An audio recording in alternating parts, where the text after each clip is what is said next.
Shalom, shalom, Israel. First of all, I'd like to give all honor and glory to Yahweh, and I do so by Shem Yahushua. Second of all, I'd like to give double honor and glory to the elders who taught us this truth and paved the way for us to come and grow in this thing. And I also like to give sincere shalom to the men and the sisters and the children in this truth, those only seeking righteousness' sake. And it's like here for me not making this video earlier, but my phone is just acting up right now. So I pray y'all may pray to the Most High that I may have a better equipment to better make these videos, along with better wisdom, knowledge, understanding, and discernment. But today I'll be coming back with a quick video on resist the devil. Cause like it's a known fact that like everybody gets tempted, but like the wicked in the world, they don't know to get tempted. But like when you're in this truth, like you know you get tempted a lot. But whenever you get tempted, you're supposed to resist the devil. But let me get into scriptures. Look at James chapter 4, verse 7. Submit yourselves therefore to God. Resist the devil, and he will flee from you. So like you're supposed to like obey and keep the Lord's statutes, commandments, and do everything he tells you to do.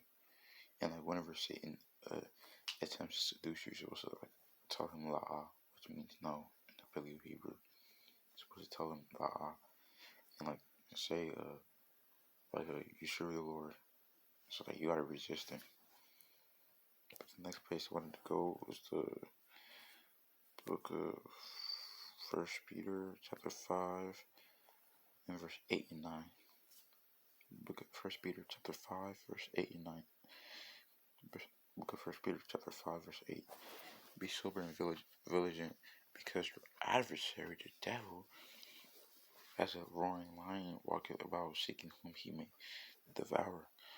So Peter is giving us an exhortation that we should be like we shouldn't be like spiritually drunk.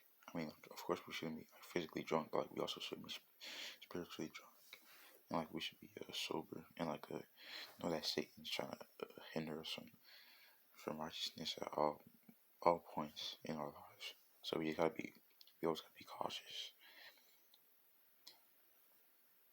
And like Satan wants to sift us out the truth. But like verse 9, whom resist steadfast in the faith, knowing that the same afflictions are accomplished in your brethren. So like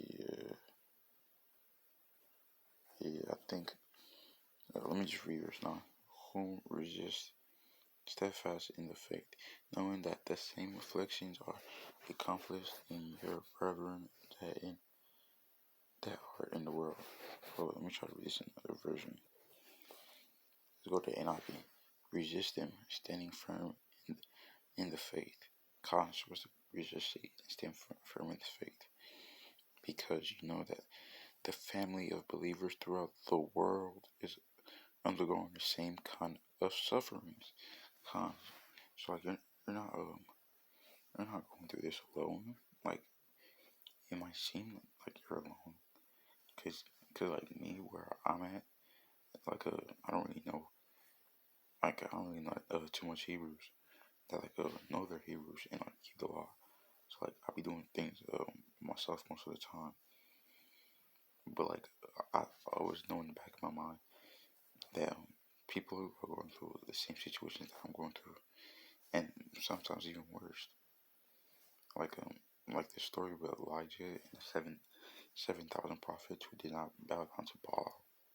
Like Elijah thought he was all alone, but like there's people going through the same thing as you.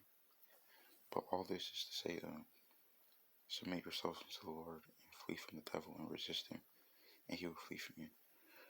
But anyways, I pray y'all pray for me as I pray for y'all, and I pray that y'all may also pray for each other. But I like to give all honor and glory to Yahweh, and I do so by Shema Shalom.